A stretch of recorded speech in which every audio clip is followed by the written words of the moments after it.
அமமுக பொதுச் செயலாளர் டிடிவி தினகரன் மீதான 2 வழக்குகள் தற்பொழுது ரத்து செய்யப்பட்டிருக்கின்றன. இது தொடர்பான முக்கிய செய்தியை நாம் பார்த்து வருகிறோம்.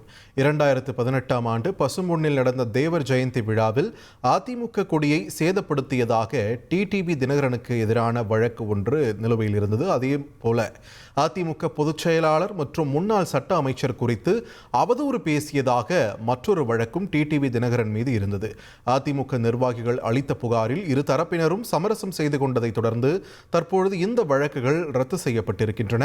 சமரசம் செய்து கொண்டதாக டிடிவி தினகரன் மற்றும் புகார்தாரர்கள் முனியசாமி, பாபு முருகவேல் ஆகியோர் நீதிபதி ஜெகதீஷ் சந்திரா முன்பு நேரில் ஆஜராகி விளக்கம் அளித்த நிலையில் தற்பொழுது இந்த இரு வழக்குகளும் ரத்து செய்யப்பட்டிருக்கின்றன. ஒரு வழக்கில் மட்டும் 50,000 ரூபாய் வழக்கு செலவு விதித்து டிடிவி தினகரனுக்கு உத்தரவானது பிறப்பிக்கப்பட்டிருக்கிறது. இதனை முக்கிய செய்தியாக நாம் பார்த்து வருகிறோம். இனி செல்லும் இடமெல்லாம் செய்தி. தந்தி டிவியின் வாட்ஸ்அப் சேனலை ஃபாலோ பண்ணினா செல்ல இருக்கும் இடமெல்லாம் செய்தி.